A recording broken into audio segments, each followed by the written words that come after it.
Bismillahirrahmanirrahim. Assalamualaikum warahmatullahi wabarakatuh. Madrasah lebih baik madrasah.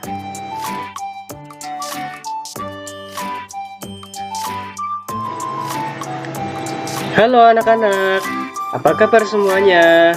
Semoga kalian dalam keadaan sehat, tetap semangat, dan tetap ceria. Oke, pada hari ini Bapak akan menjelaskan tentang materi pembelajaran fikih kelas 4 dan materinya adalah zakat. Nah, tahukah kalian apa itu zakat? Ya, zakat dibagi menjadi dua. Zakat menurut bahasa dan juga zakat menurut istilah. Nah, zakat secara bahasa berarti bersih, suci, subur, berkah, dan berkembang. Lalu, zakat menurut istilah atau secara istilah berarti mengeluarkan sebagian harta untuk diberikan kepada yang berhak menerimanya sesuai dengan syarat-syarat tertentu. Lanjut. Nah, tahukah kalian zakat ialah rukun Islam yang keberapa? Ayo, coba rukun Islam yang keberapa? Ya, betul. Rukun Islam yang ketiga. Lah, karena zakat merupakan rukun Islam yang ketiga, maka zakat hukumnya wajib bagi yang mampu memenuhi syarat.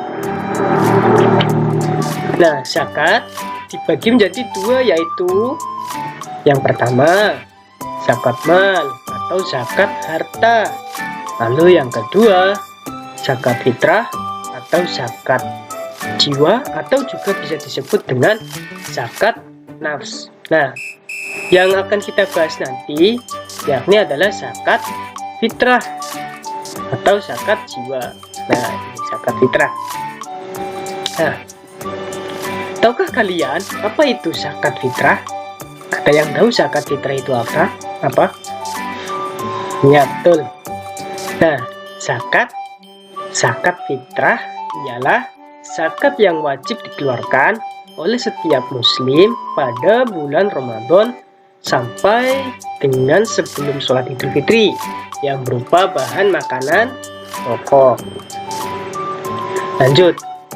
Dasar hukum zakat fitrah ada pada Quran surat Al-A'la ayat 14 dan 15. Lalu ada juga pada Quran surat At-Taubah ayat 103. Dan ada juga pada hadis Nabi Muhammad SAW. Lanjut. Nah, tahukah kalian perbedaan muzaki dan mustahik? Ada yang tahu muzaki itu apa dan mustahik itu apa? Ya, jadi muzaki adalah orang yang mengeluarkan zakat fitrah, sedangkan mustahik adalah orang yang menerima zakat fitrah.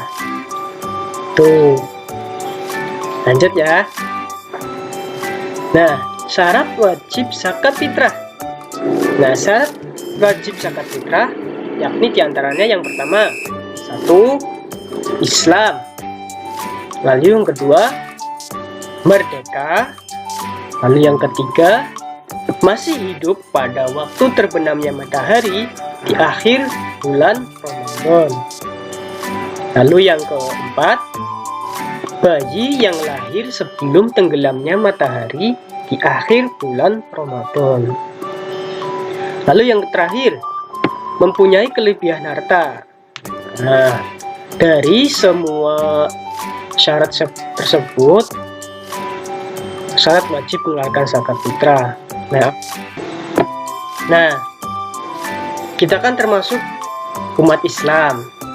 Maka apabila ketika kita sudah memenuhi syarat-syarat tersebut, maka kita wajib berzakat fitrah. Berikutnya. Nah, lalu apa sih orang yang berhak menerima zakat fitrah itu? Nah, dalam surat At-Taubah ayat 60 telah menyantumkan beberapa golongan-golongan orang-orang yang menerima zakat fitrah. Nah, golongan tersebut yang pertama fakir, lalu yang kedua ada miskin, lalu yang ketiga ada amil zakat, lalu yang keempat ada mu'alaf, lalu yang kelima ada gharim, lalu yang keenam ada ibnu sabil, lalu yang ketujuh ada fisabilillah, dan yang terakhir adalah budak. Nah, ke-8 golongan ini adalah orang yang termasuk yang menerima zakat fitrah juga, yang tercantum pada surat At-Taubah ayat 60. Nah, berikutnya. Nah, fakir ialah orang yang mempunyai harta atau pekerjaan untuk memenuhi kebutuhan pokoknya dan tanggungannya. Lalu kemudian miskin itu ialah orang yang mempunyai harta atau usaha atau pekerjaan tetapi masih tidak mencukupi untuk memenuhi kebutuhannya. Berikutnya, amil zakat kita bisa menyebutnya panitia penerima atau pengelola dana zakat yang seperti di masjid. Kemudian mu'alaf. Nah, mu'alaf ini ialah kelompok orang yang dianggap masih lemah imannya karena baru masuk Islam. Berikutnya gharim ialah orang-orang yang memiliki hutang, menanggung hutang, dan tidak sanggup membayarnya. Selanjutnya, ibnu sabil ialah orang yang terputus bekalnya dalam perjalanan atau musafir, dan ibnu sabil juga termasuk para pelajar perantauan. Nah, kemudian fisabilillah adalah orang yang berjuang di jalan Allah seperti berperang, berdakwah, dan menerapkan hukum Islam. Kemudian budak atau rikob yang juga disebut dengan hamba sahaya. Nah, kemudian waktu membayar zakat fitrah. Nah, waktu membayar zakat fitrah diantaranya ada waktu wajib. Waktu wajib itu apa?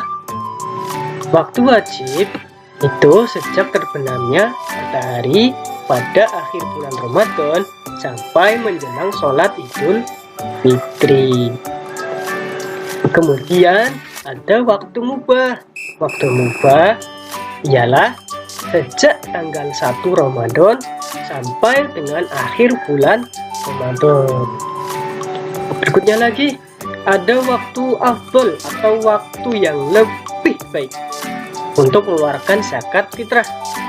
Nah, waktu afdol itu apa? Waktu afdol itu sesudah sholat subuh tanggal 1 Syawal sebelum pergi sholat Idul Fitri. Nah, waktu berikutnya ada waktu makruh.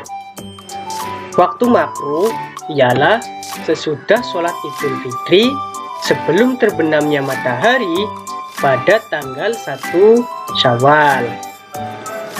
Nah, berikutnya lagi ada waktu haram. Waktu haram itu membayar zakat fitrah setelah terbenamnya matahari pada hari raya Idul Fitri.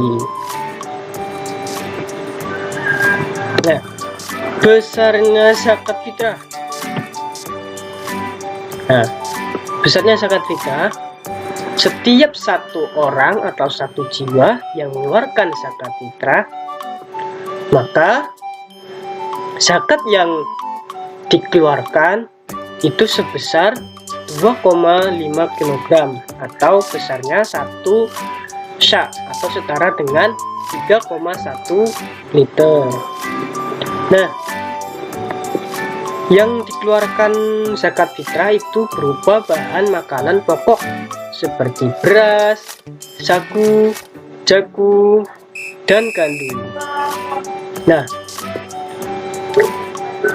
misalkan, Pak, kalau kita mengeluarkan zakatnya berupa uang, apakah bisa? Bisa. Nah, bisa. Terus kisarannya berapa uang yang kita keluarkan? Nah, uang yang harus kita keluarkan untuk membayar zakat itu seharga 2,5 kg bahan makanan pokok. Nah, jadi apabila pada saat itu beras 1 kilonya itu seharga 10.000, maka uang yang harus kita keluarkan untuk membayar zakat senilai Rp25.000. Nah, itu saja penjelasan dari Bapak mengenai zakat fitrah. Harapannya tetap belajar, tetap semangat, tetap jaga kesehatan, dan juga jangan lupa banyak berdoa agar terhindar dari virus COVID-19 dan terapkan juga protokol kesehatan. Oke, kurang lebihnya mohon maaf dari Bapak. Wassalamualaikum warahmatullahi wabarakatuh.